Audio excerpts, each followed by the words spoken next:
दोस्तों, स्वागत है आपका आपने YouTube चैनल पर। आज मैं आपको एक ऐसे युवक की कहानी सुना रही हूँ जिसको समय की बदलती चाल ने राजा से रंक बना दिया। उम्मीद है कि यह कहानी आपको बहुत पसंद आएगी। अगर कहानी पसंद आई तो लाइक और कमेंट कर देना और आगे शेयर ज़रूर कर देना। कृपया चैनल को सब्सक्राइब कर लेना और घंटी के निशान को दबा देना ताकि हमारी आने वाली नई वीडियोस का नोटिफिकेशन आपको मिल सके। बहुत बहुत धन्यवाद। सुरेश एक बहुत अमीर आदमी था। उसको ये दौलत अपने पुरखों की बदौलत मिली थी। उसके पिता और दादा बहुत समझदार थे। उन्होंने अपने पुश्तैनी मकान को बेचकर एक बिजनेस शुरू किया था जिसको वो ऊंचाइयों पर ले गए। सुरेश का जन्म पिता की शादी के 10 साल बाद हुआ था, इसलिए वो उन सबका लाडला था। उसको उसके कहने से पहले ही वो मिल जाता था जो कि वो चाहता था। वो सुरेश की हर इच्छा को पूरी किया करते थे। धीरे धीरे वो बड़ा होने लगा और एक दिन जब वो कॉलेज में था तब उसको पता चला कि उसके दादा और पापा की मृत्यु हो गई है। ये सुनकर उसके पैरों के नीचे से जमीन निकल गई। वो भागता हुआ अपने घर पहुंचा। उसकी माँ शांति और उसकी छोटी बहन गायत्री बहुत रो रही थी। उसकी आंखें भी नम हो गईं। उसका शरीर ढीला पड़ गया। सुरेश को कोई होश नहीं था कि वो क्या करे क्या न करे। वो बार बार लड़खड़ा रहा था। कुछ देर बाद वो अपनी माँ और बहन को गले लगाकर रोने लगा। फिर अपने पिता की अंतिम क्रिया करके वापस घर लौट आया। अगले दिन उनके वकील सुधांशु जी आए और सुरेश को कहने लगे कि बेटा, तुम्हारे पिताजी के गुजरने की खबर जैसे ही मार्केट में फैली वैसे ही तुम्हारे कंपनी के शेयर की कीमत गिरकर एकदम नीचे आ गई है। अब जिन लोगों ने तुम्हारी कंपनी में पैसा लगाया था वो लोग अपना पैसा वापस मांग रहे हैं। कुछ बड़ी कंपनियां भी हैं जो तुम्हारी कंपनी को टेक ओवर करना चाहती है। वो उन सभी लोगों का पैसा भी दे देंगी। सुरेश बोला, हमें क्या मिलेगा? तुमको कुछ नहीं मिलेगा। तब वो वकील बोला कि तुम पर कर्ज बहुत ज्यादा है, इसलिए अगर तुम नहीं चाहते कि कोई तुम्हारी कंपनी को टेक ओवर करे तो उसके लिए तुमको सब कुछ बेचना पड़ेगा।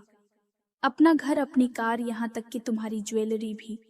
बस तुम्हारे पास तुम्हारी कंपनी के शेयर ही रह जाएंगे और कुछ नहीं बचेगा। उसने कहा, ठीक है। उसने अपना सब कुछ बेच दिया और सभी का कर्ज चुका दिया। अब वो तीनों बेघर हो चुके थे। किसी ने भी उनका साथ नहीं दिया। लेकिन उनके घर के एक नौकर जोगिंदर ने कहा कि साहब, आप हमारे साथ चलो। हम गरीब हैं तो क्या हुआ, हमारा दिल बहुत बड़ा है। हमारा आपकी तरह बड़ा मकान तो नहीं है, लेकिन आप चाहें तो हमारे घर पर रह सकते हैं। सुरेश अपने छोटे से परिवार को लेकर उसके साथ चल दिया। वो आदमी उनको अपने घर में ले गया। उसके घर में 2 ही कमरे थे, वो भी 10 बाई 12 फुट के। उसमें ही उसका सामान पड़ा था। जितना बड़ा उनका घर था उतना बड़ा तो सुरेश का स्टोर रूम था। जोगिंदर बोला कि साहब, आप सोच रहे होंगे कि ये कैसा आदमी है जो ऐसे छोटे से घर में आपको ले आया। कहाँ आपका महल और कहाँ हमारा ये 2 कमरों का घर। सुरेश ने कहा कि नहीं, मैं ऐसा कुछ भी नहीं सोच रहा। मैं ये सोच रहा हूँ कि पिताजी ने कितने ही लोगों की मदद की, लेकिन आज जब उनके परिवार पर मुसीबत आई तो उनका साथ देने के लिए कोई आगे नहीं आया। सिर्फ तुम ही हो जो मदद के लिए सामने आए हो। तब जोगिंदर बोला, हम आपकी कोई मदद नहीं कर रहे, ये घर तो आपका ही है। बड़े साहब की कृपा से मुझे ये घर मिला है। अब वो नहीं तो आप इस घर के मालिक हो। उसकी बातों से सुरेश बहुत प्रभावित हुआ। अब उसको किसी भी तरह कोई काम ढूंढना था। उसने कई जगह पर नौकरी के लिए अप्लाई किया, लेकिन उसको कहीं जॉब नहीं मिल रही थी। जोगिंदर ने कहा कि जब तक आपको अच्छी जॉब नहीं मिल जाती तब तक आप कोई दूसरा काम कर लीजिए। उसने सलाह दी कि आपको ड्राइविंग तो आती है, मैं एक टैक्सी ड्राइवर को जानता हूँ जो आपको टैक्सी किराए पर दिलवा देगा। उसके बाद उसने वैसे ही किया। शांति और गायत्री ने उस माहौल में अपने आप को ढालना शुरू कर दिया। जो लड़की एक बार पहनने के बाद दोबारा उस कपड़े को हाथ नहीं लगाती थी, आज वो 2 दिन से एक ही कपड़े में थी। अब सुरेश ने टैक्सी चलानी शुरू कर दी और आज उसकी कमाई का पहला दिन था। आज उसने पहले दिन 400 रुपए कमाए थे। ये 400 रुपए 4 लाख से भी बढ़कर लग रहे थे उसको, क्योंकि ये उसकी मेहनत की पहली कमाई थी। कुछ दिनों में वो वहां के माहौल में ढल गए। सुरेश ने गायत्री का स्कूल में एडमिशन करवा दिया। वो हर रोज सुधांशु अंकल से उसके शेयर के बारे में जानकारी लेता रहता था। उसने भले ही कंपनी बेच दी थी, लेकिन उसके 21% शेयर अभी भी उसके पास थे। इसी तरह उसका जीवन चलता रहा। वो अब समझ चुके थे कि उनको इसी तरह अपना जीवन बिताना है, लेकिन वक्त की चाल हर समय घूमती रहती है। एक वो वक्त था जब उसको मांगने से पहले ही सब कुछ मिल जाता था, और एक आज का दिन।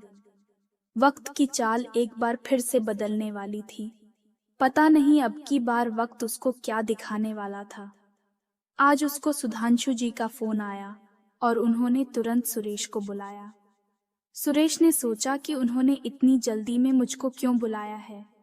क्या सब कुछ सही है या फिर कुछ और गलत हुआ है? तब वो ये सोचता हुआ उनके घर पहुंचा। वहां पहुंचते ही उन्होंने सुरेश को गले लगाया और कहा कि अब तुमको काम करने की जरूरत नहीं है। तुम्हारे शेयर्स की कीमत पहले से भी ज्यादा हो गई है। ये सुनकर सुरेश की भी खुशी का ठिकाना नहीं रहा। सुरेश ने कहा कि वो सभी शेयर बेच दो, अब मैं अपनी एक नई कंपनी शुरू करूंगा। उसने एक नई कंपनी शुरू की। उसने अपनी बहुत सारी गाड़ियां खरीदी और उनको टैक्सी की तरह यूज किया। वो मिडिल क्लास को भी कम पैसों में लग्जरी मजा देना चाहता था। उन टैक्सी को कोई भी फोन से भी बुक कर सकता था। कुछ समय में ही उसने सफलता के बहुत सारे मुकाम हासिल कर लिए। सुरेश ने जोगिंदर को भी बहुत सारे गिफ्ट दिए। उन गिफ्ट में एक बंगला भी था। उसके बाद सुरेश ने गायत्री को अच्छे स्कूल में लगाया और सभी की जिंदगी में फिर से दोबारा खुशियां छा गईं। ये थी आज की कहानी। आपको कैसी लगी मुझे कमेंट करके जरूर बताना। आपका बहुत बहुत धन्यवाद।